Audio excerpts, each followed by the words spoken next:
Very good morning dear students. मुलांनो, खूप दिवसानंतर आपण पुन्हा एकत्र भेटत आहोत.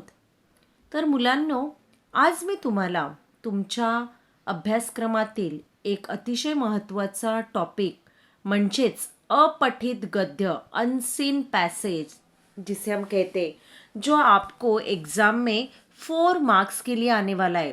जो पैसेज आपने कभी पढ़ा नहीं होगा, जो आपके लेसन से रिलेटेड नहीं है, तो उस पैसेज के ऊपर आपको कृति देते हैं, क्वेश्चंस देते हैं.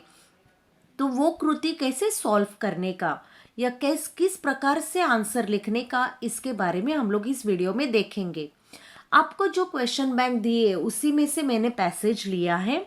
तो देखो, हम लोग शुरू करते हैं. अपठित गद्य मतलब अनसीन पैसेज, उसकी रिविजन हम लोग लेते हैं. बघा, इथे आता तुम्हाला उतारा दिलेला आहे. तो उतारा मी अगोदर वाचते. मुलांनो, लक्ष द्या. चैत्राचा महिना आहे, आसमंतातल्या साऱ्याच झाडांना पोपटी पालवी फुटली आहे. दृष्टी जाईल तिथं झाडाच्या फिक्या आणि गडद हिरव्या रंगानं अवकाश भरून टाकला आहे. उन्ह तापत चाललं आहे, पण एवढ्या तीव्र उन्हातही ही झाडं भक्क उजेड पिऊन आतून रसरशीत आणि हिरवीगार दिसत आहेत. या झाडांचं प्रत्येक पान आणि हरेक डहाळी सौंदर्याने बहरली आहे. ते उंच पिंपळाचे झाड बघत राहावं असं आहे. त्याची ती लालच हिरवी पालवी वाऱ्याच्या उष्ण झुळुकीने सळसळणं, तीव्र उन्हाच्या उजेडातही मुग्ध बनून उभं असणं किती देखणं आहे. खरं तर हा हृदयाला आनंद बहाल करणारा दृष्टीचा पाडवाच आहे. मुलांनो, तुम्हाला हा उतारा दिलेला आहे आणि या उतार्यावर आधारित आपण आता कृती बघूया. बघा, 4 मार्काला तुम्हाला ही कृती येणार आहे. ह्यामध्ये 2-2 गुणांचे तुम्हाला 2 प्रश्न किंवा 2 कृती विचारल्या जातील. पहिली कृती आहे, एका वाक्यात उत्तर लिहा. आणि एका वाक्यामध्ये तुम्हाला इथे 2 प्रश्न दिलेले आहे. पहिला प्रश्न आहे, देखो बच्चों, की परिच्छेदामध्ये, परिच्छेद मतलब क्या, पैसेज, पैराग्राफ, या महीन्याचा उल्लेख आलेला है. जो मंथ है, किस महीने के बारे में इस पैसेज में मेंशन किया है, कि उसके बारे में लिखा गया है. तो पहले ही सेंटेंस में है चैत्र महीना. जो हमारे हिंदी महीने हैं या मराठी महीने हैं, उस महीने का नाम यहाँ पे आया है. तर उत्तर मी तुम्हाला देणार आहे. दुसरा प्रश्न बघा, झाड या रंगाने भरून टाकलं आहे. झाडाने कोणता रंग परिधान केलेला आहे, कौन सा रंग पहना है, वो लिखना है. उसके बाद आपको सेकंड क्वेश्चन है, सहसंबंध लक्षात घेऊन वाक्य पूर्ण करा. सहसंबंध मतलब रिलेशन, वो रिलेटेड किससे है वो देख के सेंटेंस कंप्लीट करना है. पहिला आहे, पिंपळाच्या झाडाची लालसर हिरवी, आणि अर्धवट वाक्य आहे, तुम्हाला पूर्ण करायचं आहे मुलांनो. दुसरं वाक्य आहे, हृदयाला आनंद बहाल करणारा. हृदय मतलब हृदय को आनंद के देने वाला काय आहे ते लिहायचं आहे. तर या प्रश्नांची उत्तरं मी तुम्हाला दिलेली आहेत मुलांनो. चला तर आपण उत्तर बघूया आपण. बघा, पहिला आहे, एका वाक्यात उत्तरे लिहा. त्याच्यामध्ये काय दिलेलं आहे, की या परिच्छेदामध्ये चैत्र महिन्याचा उल्लेख आला आहे. हे तुमचं उत्तर आहे. ये आपका फर्स्ट क्वेश्चन का आंसर है, आंसर इन 1 सेंटेंस का. सेकंड क्वेश्चन का आंसर है, झाड फिक्या आणि गडद. फिक्या मतलब लाइट, गडद मतलब डार्क. ओके बच्चों, फिक्या आणि गडद हिरव्या रंगाने भरून टाकला आहे. झाडाने कौन सा रंग पहना है?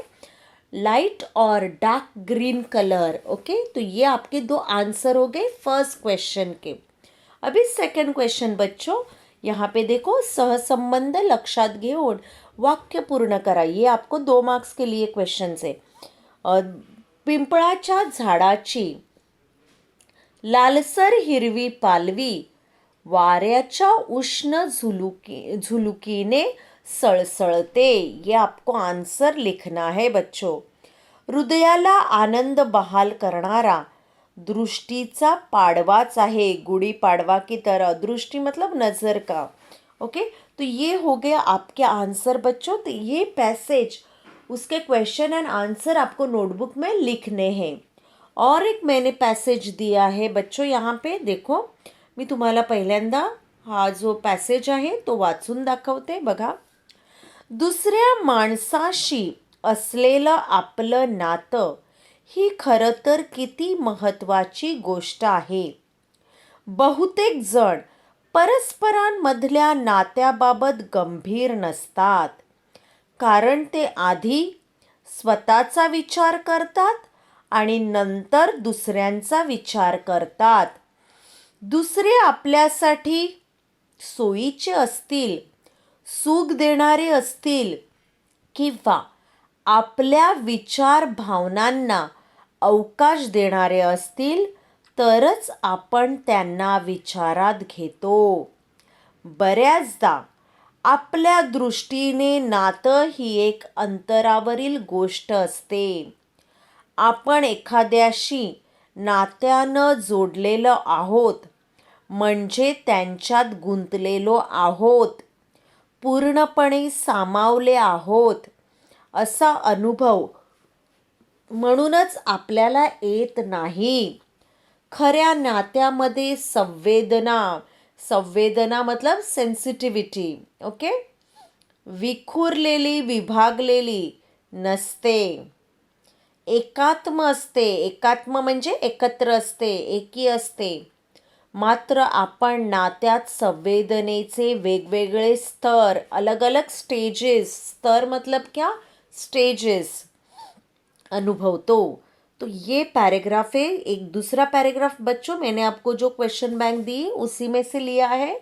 यहाँ पे देखो, अभी क्वेश्चन क्या है. फर्स्ट क्वेश्चन है योग्य पर्याय निवडून विधान पूर्ण करा. मतलब आपको ऑप्शंस दिए हैं और सही ऑप्शन चुनकर आपको लिखना है. तो फर्स्ट क्वेश्चन देखो क्या है. बहुतेक जण परस्परांमधल्या नात्याबाबत गंभीर नसतात. मतलब बहुत जन अपने दूसरों से जो अपना नाता है, रिलेशन है, उसमें वो सीरियस नहीं रहते हैं. उसके रीज़न क्या है. और 4 आपको ऑप्शन दिए हैं. देखो ऑप्शन क्या है बच्चों. कारण ते आधी दुसऱ्याचा विचार करतात, नंतर स्वतःचा विचार करतात. कारण ते आधी स्वतःचा विचार करतात, नंतर दुसऱ्यांचा विचार करतात. त्यांच्या दृष्टीने नातं ही अंतरावरील गोष्ट असते. त्यांच्या दृष्टीने नातं अवकाश देणारं असावं. ये आपको 4 ऑप्शन दिए हैं. तो अच्छी तरह से आपको फर्स्ट पैसेज रीड करना है. सेकंड क्वेश्चन है बच्चों, आपल्या दृष्टीने नातं ही एक गुंतलेली गोष्ट असते, विखुरलेली गोष्ट असते, अंतरावरील गोष्ट असते, आपल्यासाठी सोयीची गोष्ट असते. ये आपको 4 ऑप्शंस दिए हैं बच्चों. और सेकंड क्वेश्चन है 2 मार्क्स के लिए. वैशिष्ट्य लिहा. वैशिष्ट्य, खासियत या स्पेशालिटी क्या आहे. नात्यामध्ये विखुरलेली संवेदना. हां, तर नात्यांमध्ये विखुरलेली संवेदना ह्याची तुम्हाला वैशिष्ट्य लिहायचे आहेत. तर ह्या प्रश्नांची उत्तरं आपण बघूया.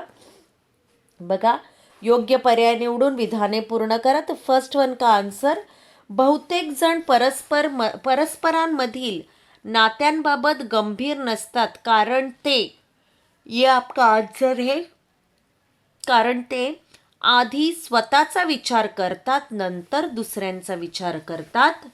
सेकंड, आपल्या दृष्टीने नातं ही एक अंतरावरील गोष्ट असते. मतलब डिस्टेंस वाली, बहुत अंतर रखने वाली चीज है. सेकंड क्वेश्चन, वैशिष्ट्य लिहा.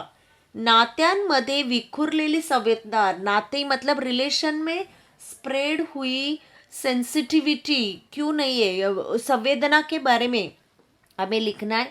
तो संवेदना विखुरलेली नसते, संवेदना विभागलेली नसते, सेंसिटिविटी डिवाइडेड नहीं रहती है, वो स्प्रेड नहीं होती या बिखरी नहीं होती है. संवेदना एकात्म असते. संवेदना अगर हमारा रियल रिलेशन है या नाता है किसी के साथ, तो हमारी वो जो संवेदना है वो एकात्म एक रहती है. आपण नात्यात संवेदनेचे वेगवेगळे स्तर अनुभवतो. हम रिलेशन में या हमारा जो नाता है उसमें सेंसिटिविटी के अलग अलग स्टेजेस हम लोग एक्सपीरियंस करते हैं या महसूस करते हैं. तो ये हो गए बच्चों, मैंने आपको यहाँ आज इस वीडियो में 2 अनसीन पैसेज, उनके क्वेश्चन एंड आंसर का एक्सप्लेनेशन दिया है. ये दोनों अनसीन पैसेज, उनके क्वेश्चन एंड आंसर्स आपको नोटबुक में लिखने हैं बच्चों. हाँ, और कल मैं या नेक्स्ट पीरियड में मैं इन दोनों पैसेज में से किसी एक के ऊपर टेस्ट लेने वाली हूँ और आपको ये टेस्ट करनी ही है. ओके. तो और बच्चों, जो मैंने मराठी का जो क्वेश्चन बैंक भेजा है आपको, उसमें कुछ कुछ क्वेश्चन वापस रिपीट हो गए हैं, बहुत सारे क्वेश्चन से. तो अच्छी तरह से आप रीड करो और जो रिपीटेड क्वेश्चन है वो वापस लिखने की ज़रूरत नहीं है. इसी में अनसीन पैसेज में भी एक पैसेज रिपीट हो गया है. अगर आप ऑब्जर्व करते हैं, अच्छी तरह से रीड करते हैं, तो आपको समझ में आएगा. तो आपका होमवर्क है ये दोनों पैसेज क्वेश्चन आंसर्स नोटबुक में लिखने का और पढ़ाई करने का. इन दोनों में से किसी एक पैसेज के ऊपर मैं टेस्ट लेने वाली हूँ. Thank you.